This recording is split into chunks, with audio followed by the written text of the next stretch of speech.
Dawn comes without warning. The kind that creeps in, low and gray, when the ground is still wet and every sound carries too far. At 7:42 a.m., somewhere along a German defensive line in Western Europe, a British aircraft passes overhead. No screaming dive, no whistle, no thunder. Just a dull pressure in the air, like the sky briefly holding its breath. Then nothing. No fireball, no shrapnel storm, no walls collapsing. From a distance, the position looks untouched, intact, almost peaceful. At 7:45 a.m., Allied infantry moves forward expecting resistance. They slow as they reach the trenches. Rifles are still propped against sandbags. Helmets still sit on heads. One soldier is standing upright, frozen, mid-step, eyes open. Another is slumped against the wall as if resting. There is no blood on the ground, no torn uniforms, no metal fragments embedded in wood or flesh. Yet within a space no wider than a suburban backyard, an entire unit is dead. Field medics arrive minutes later. They find no entry wounds, no exit wounds, no burns. Pulse checks confirm what the eyes refuse to accept. The men died almost instantly. Lungs collapsed from the inside. Blood vessels ruptured without breaking the skin. Brains shaken violently without a single blow. The official report will later use careful language, but the meaning is clear. Whatever killed these men did not touch them. This is not an isolated incident. Similar reports are already circulating. North Africa, Italy, concrete bunkers where the walls remain standing, but the occupants do not. Trenches designed to survive artillery now function as sealed chambers of death. In several cases, entire crews are found in the exact positions they held seconds before impact, as if time itself stopped at the moment of detonation. Commanders are confused. Intelligence officers suspect gas. Chemists find nothing. There is no residue, no smell, no lingering effect. The air is clean. The ground is clean. The bodies tell a different story. The cause of death is pressure delivered faster than the human nervous system can react. A weapon that kills without tearing, without burning, without leaving evidence a court or a doctor would normally recognize.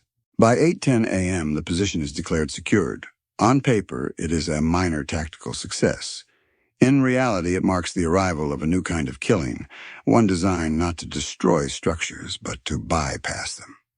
Not to wound, but to erase. A bomb so quiet that the battlefield itself seems unaware anything has happened. By 9:15 a.m., the reports reach higher command. The pattern is already familiar, and that is the problem. British bombers have dropped thousands of tons of ordnance by this point in the war. Steel casings, thick shells, fragmentation designed to shred bodies and collapse buildings. On paper, the numbers look overwhelming. In practice, the battlefield keeps refusing to cooperate. German defenses are no longer exposed troops in open fields. They are underground, reinforced concrete, narrow corridors, deep trenches, bunkers designed to absorb blast catch fragments and keep the men inside alive long enough to keep fighting. A conventional bomb explodes. The roof cracks. Dust fills the air. And minutes later, machine gun fire resumes as if nothing meaningful happened. British analysts run the math. A bomber formation flies for hours, fuel, crew risk. Hundreds of thousands of pounds in explosives, and the result is often a damaged structure, with the enemy still operational. Artillery does better, but only when it scores a direct hit, and direct hits are rare. Fragmentation works in the open, but inside a bunker, fragments hit walls, not men. The physics are brutally simple. Metal cannot bend around corners.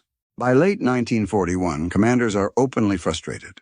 Reports describe positions that require 3, 4, sometimes 5 separate attacks to neutralize. Each pass costs aircraft. Each delay costs infantry lives. Trenches that should be liabilities have become advantages. The very act of taking cover now increases survival. At 11:30 a.m. during a planning briefing, the core question is finally spoken aloud.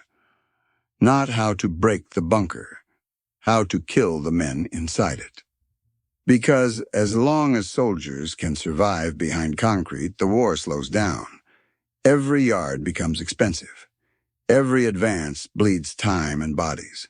Medical officers add an unsettling detail. Autopsies from earlier strikes show something strange. Soldiers exposed to nearby explosions, even without shrapnel wounds, sometimes die anyway. Lungs rupture.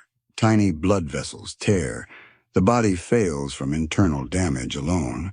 It is not common. It is not predictable. But it is real. That observation changes the tone of the room. If pressure can kill without penetration, then penetration is no longer required. The goal shifts. Not fragmentation, not fire, not collapse. Pressure. Pure, overwhelming force delivered in a fraction of a second. By 1:20 p.m., the strategic problem is formally defined. Britain does not need a louder bomb. It needs a smarter one.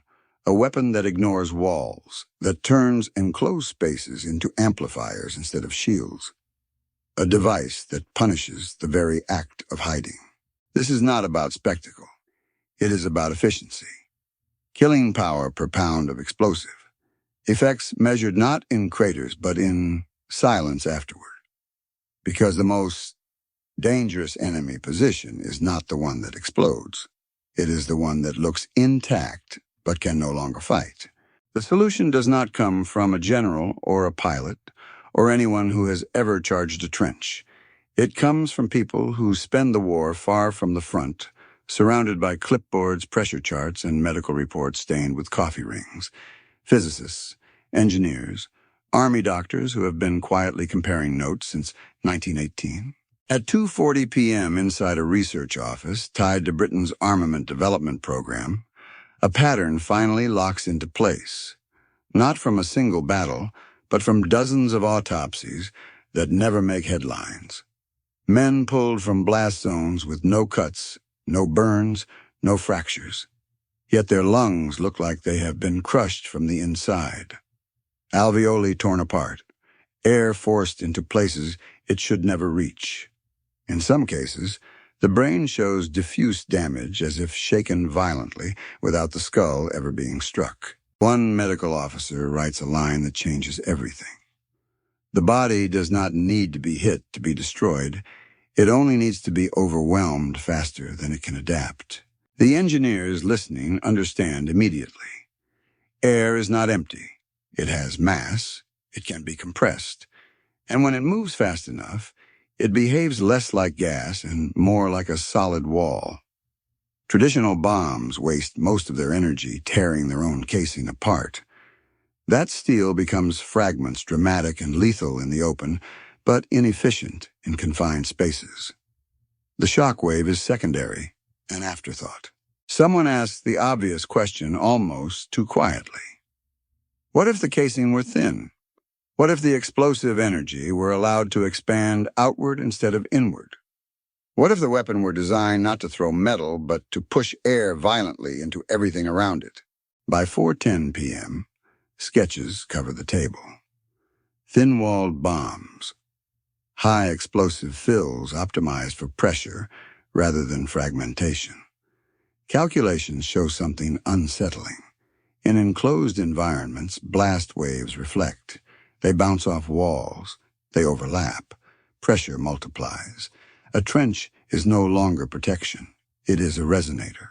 The idea feels wrong at first, unsatisfying. There is no spectacle, no obvious destruction. Just numbers on a page predicting lethal overpressure at distances far beyond what fragmentation could ever reach. Engineers test the math again and again. Each time the conclusion holds. The weapon would not need to hit the target directly. It would only need to be close. By 6 p.m., the concept has a name in internal documents. Blast effect priority. Not an official designation, almost an apology. Because everyone in the room understands the implication. This kind of weapon will be difficult to explain, difficult to justify, and impossible to ignore once deployed. No heroic inventor steps forward. No single moment of triumph. Just a collective realization spreading across the room. The war has been looking at explosions the wrong way. Steel was never the main killer. Pressure was. And Britain now knows how to aim it. The design looks unimpressive on the outside. No thick steel shell, no heavy ribs meant to shatter into jagged fragments. The casing is deliberately thin, almost fragile, by bombing standards of the time. To anyone trained on conventional ordnance, it appears wasteful, even dangerous. But that weakness is the entire point. Inside, the explosive fill is chosen for speed, not spectacle. High explosive compounds that detonate extremely fast, converting solid material into expanding gas in a fraction of a second. The goal is not to throw debris. It is to displace air violently faster than the lungs can exhale, faster than the brain can register danger. When the charge goes off, nearly all the energy is released outward.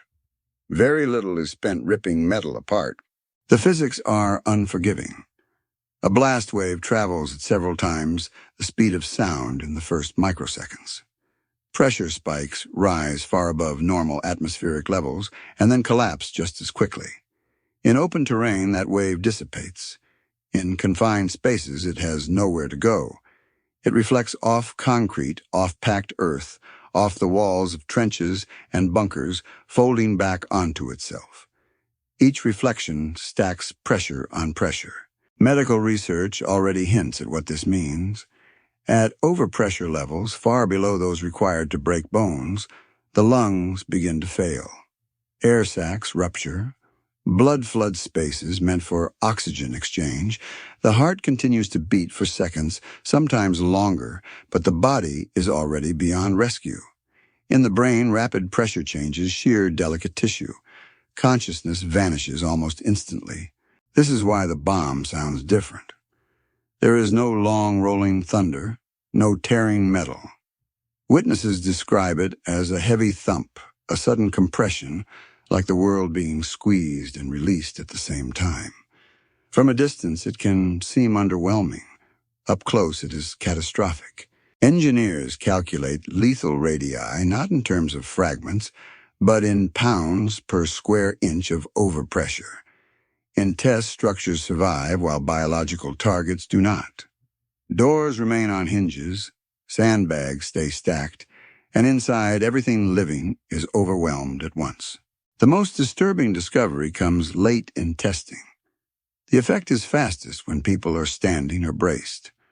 A blast wave hits the chest and abdomen, directly forcing pressure into the lungs and blood vessels. Some victims remain upright after death muscles locked in the last fraction of a second before the nervous system shuts down. To anyone who finds them later, it looks impossible. By 10:20 p.m., the technical conclusion is unavoidable. This weapon is not loud because it does not waste energy. It does not wound because it does not need to. It kills by exploiting the limits of human biology, turning the air itself into the final mechanism of destruction. The first deployment is cautious, almost apologetic. No announcement, no new designation painted on briefing boards. At 5:50 a.m., a small number of aircraft are assigned targets that planners already know too well. Reinforced positions. Trenches that have absorbed days of punishment and kept firing. Concrete bunkers marked on maps with red circles and frustrated notes. Pilots are told to expect nothing dramatic. Release parameters are precise. Altitude matters. Distance matters. The bomb is not meant to strike the structure. It is meant to detonate close enough for the air to do the rest. At 6:12 a.m., the first weapon falls. Observers watching from a ridge see a muted flash and a dull compression that ripples dust along the ground. No towering column. No debris cloud. Someone mutters that it looks like a miss. At 6:14 a.m., forward units move. They expect return fire. None comes. The bunker's firing slit is intact. The door is still in place. When soldiers enter, they stop short. Inside, the crew is dead. Every man. No visible wounds. No sign of struggle. One body is seated at the gun. Another is half-turned as if responding to a call that never finished.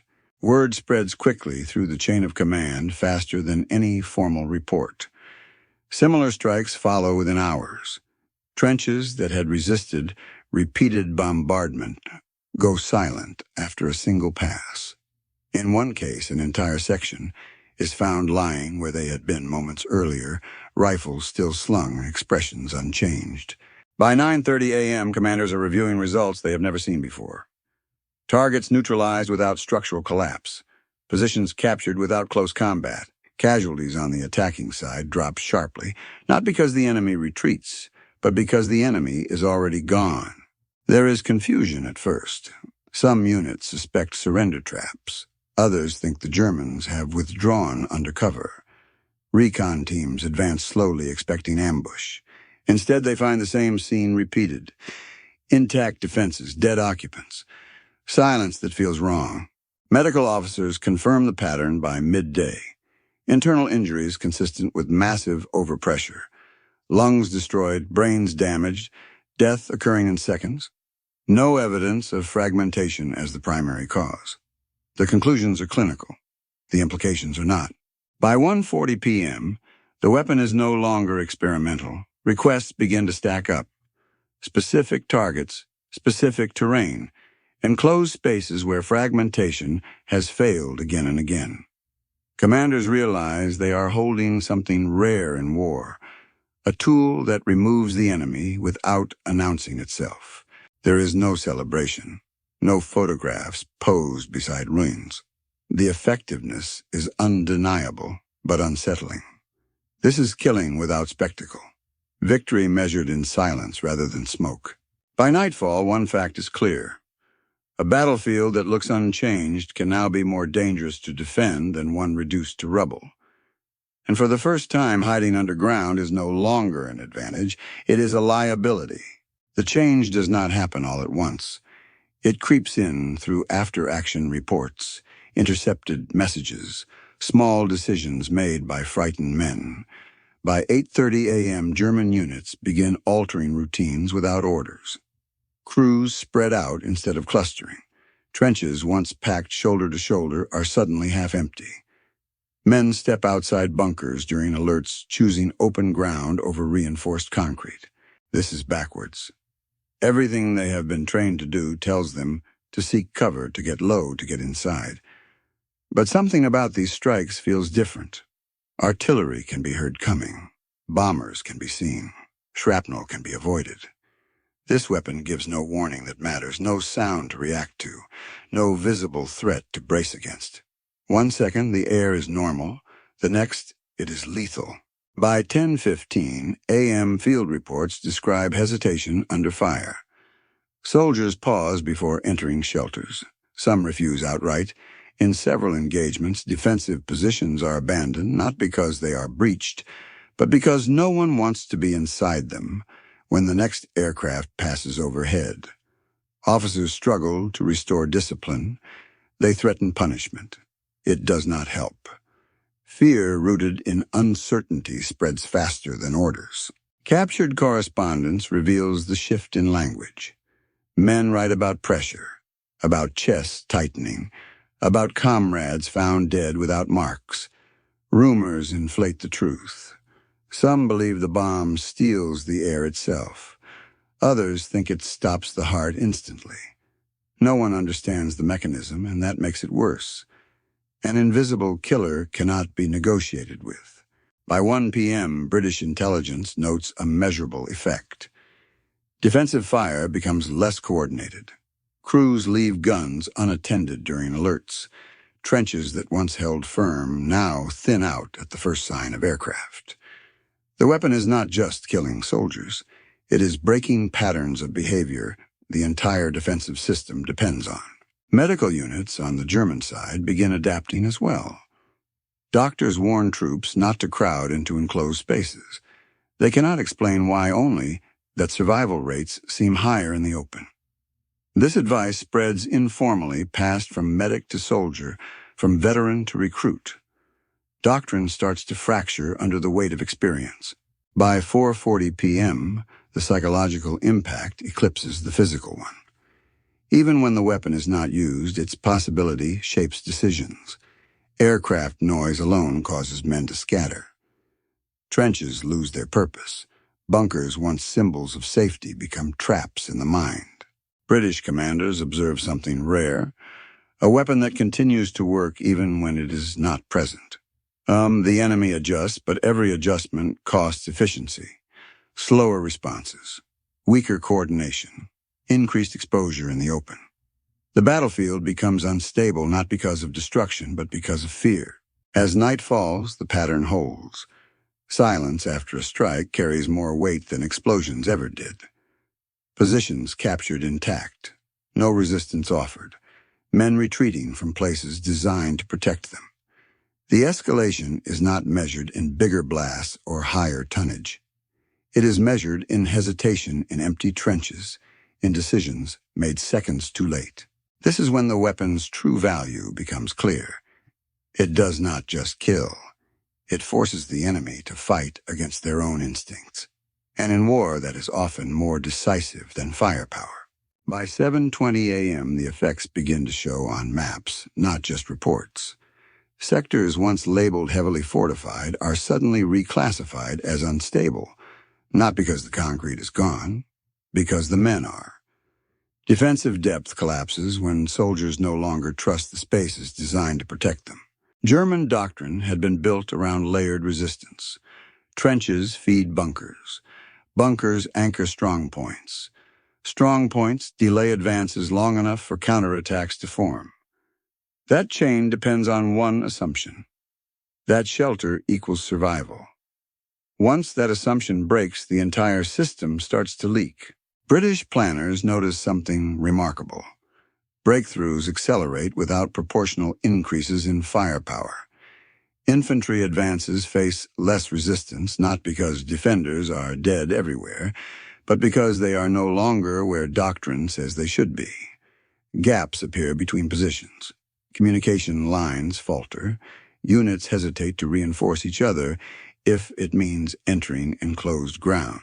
By 11 a.m., intercepted orders reveal confusion at higher levels. German commanders instruct troops to disperse, to avoid crowding, to limit time spent underground. These instructions directly contradict years of training. Dispersal weakens fire concentration.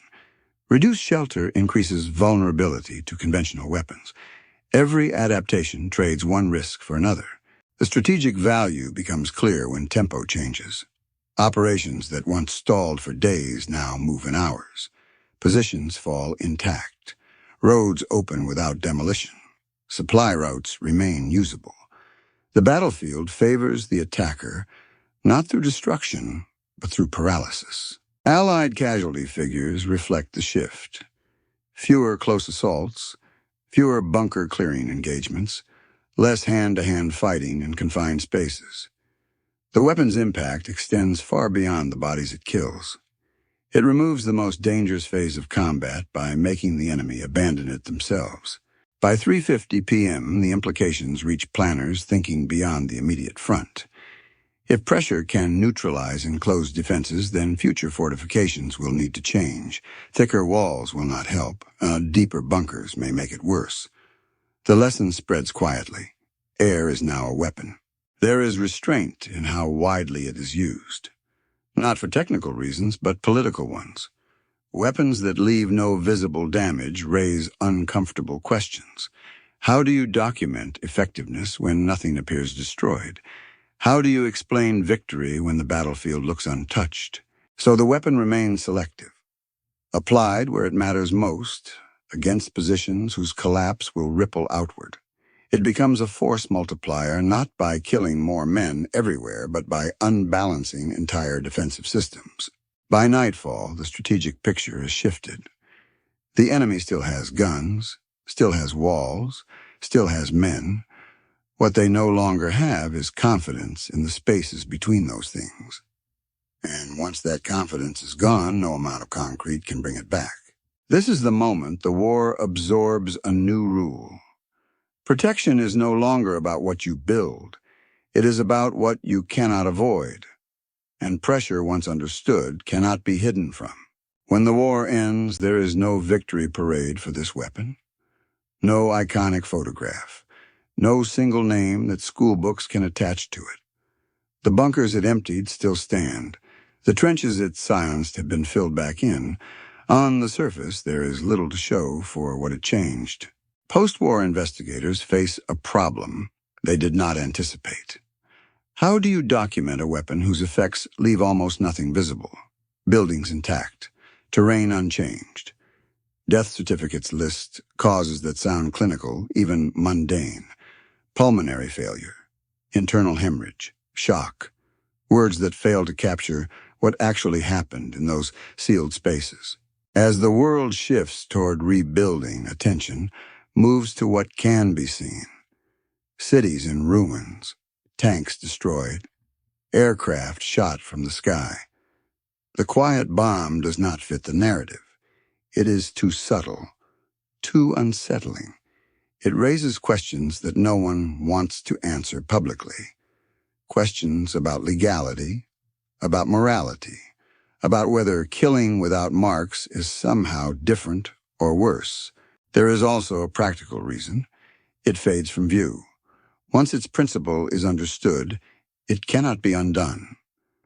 Pressure weapons do not scale cleanly. Small versions are horrifying. Larger versions become politically radioactive. The same physics that emptied bunkers could flatten cities. That line is one the post-war world hesitates to cross openly. So the concept survives quietly, in laboratories, in classified manuals, in new terminology that avoids old associations. The science migrates into later design, renamed, recontextualized, stripped of its origin story. Blast effects become something to manage, to study, to control, not something to celebrate. Veterans who encountered it remember the silence more than the blast. Positions taken without a fight. Doors opened onto rooms that felt wrong. Victory without struggle. It does not make for heroic storytelling. It makes for uncomfortable reflection. Historians later argue about its place. Some dismiss it as a niche adaptation. Others recognize it as a turning point, the moment warfare stopped focusing on breaking things and started focusing on overwhelming the human body directly. Both views miss the deeper truth. This weapon was not forgotten because it failed. It was forgotten because it worked too well while leaving too little behind. It challenged the idea that destruction had to be visible to be decisive. And that idea never fully sat right with the world that came after. Today, its legacy remains embedded in doctrine rather than memory, in the understanding that air can be turned against those who depend on it, in the quiet acceptance that some of the most effective tools of war are the ones that make the least noise. That is the paradox it leaves behind. A weapon that changed how wars are fought without ever demanding recognition. A bomb remembered not for what it destroyed, but for what it erased without a trace.